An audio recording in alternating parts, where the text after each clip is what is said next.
Civilization or Barbarism, an Authentic Anthropology by Dr. Cheikh Anta Diop. A team of blacks imbued with the same biased spirit would start by measuring Descartes' minuscule brain, the size of an apple, despite its numerous convolutions and so on. Now that yellows, particularly the Japanese, are proving themselves in the scientific field, in spite of the so called inferiority of their cranial measurements, racism toward them is tending to disappear. And racism is assuming a more and more bipolar black white character. At its cabinet meeting in July 1979, the French government assigned itself the task of catching up with Japan. The black race historically subjugated the white race for 3,000 years. Visit the tomb of Ramses III, if you dare interpret correctly its murals.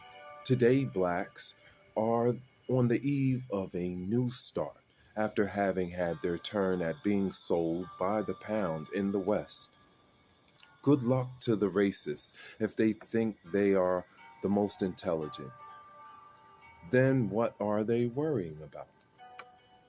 Race intelligence raises the question of miscegenation. Is it a positive or negative factor in the course of historic evolution? History has already answered the question. All Semites, Arabs, and Jews, as well as the quasi totality of Latin Americans, are mixed breeds of blacks and whites. All prejudice aside, this interbreeding can still be detected in the eyes, lips, nails, and hair of most Jews. The yellows, the Japanese in particular, are also crossbreeds, and their own specialists today are acknowledging this important fact. Alongside the racist ideologues, there are impartial scholars who are advancing humanity's knowledge in this very delicate field of physical anthropology. The list would be too long to present here. A. Jacquard, F. Jacob, Franz Boas, Ashley Montago, Jacques Ruffy, etc.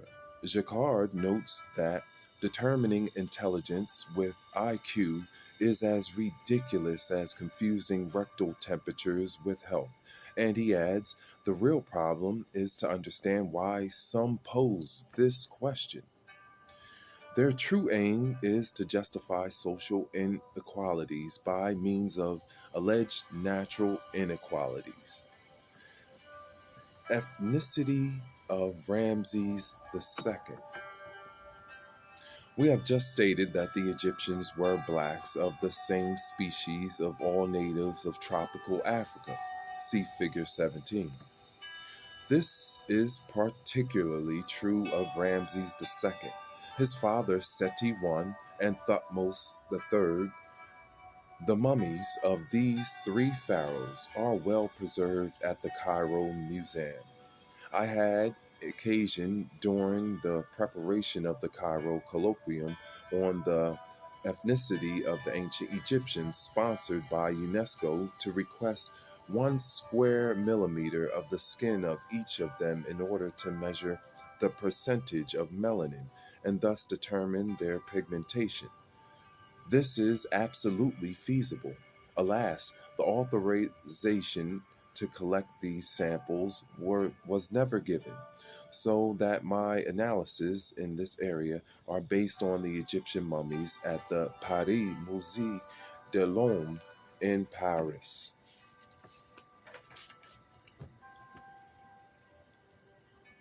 Even the notion of race is very relative.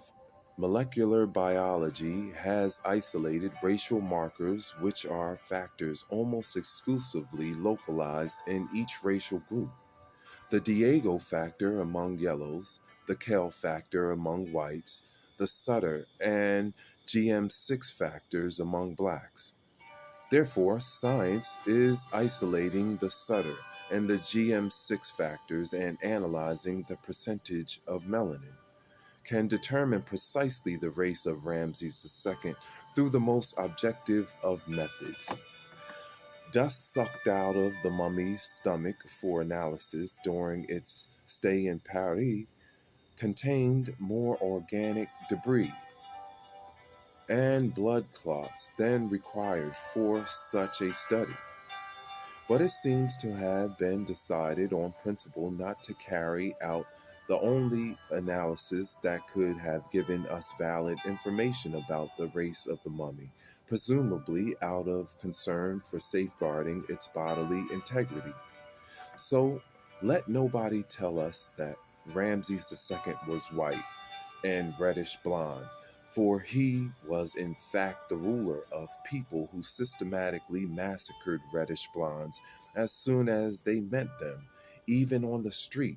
The latter were considered strange beings, unwholesome, omens of bad luck, and unfit to live. Anyway, how could one tell the original hair color of a 90-year-old man?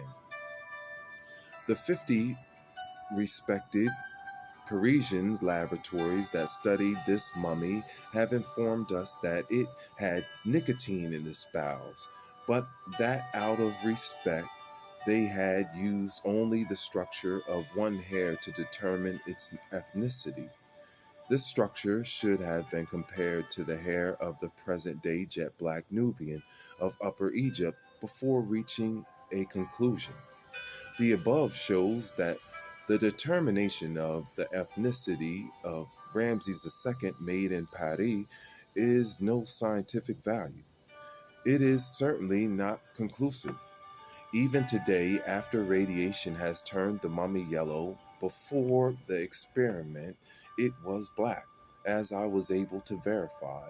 One can still determine the percentage of melanin in the skin by using the products of the melanin degradation, which remain on fossilized animals even after millions of years. Did they even question whether this was really the same mummy that was discovered by Gaston Maspero? Ramses II was a black. May he rest in peace in his black skin for eternity. And I will stop right there. We'll continue back off with civilization or barbarism. I'm Uriel. Thank you.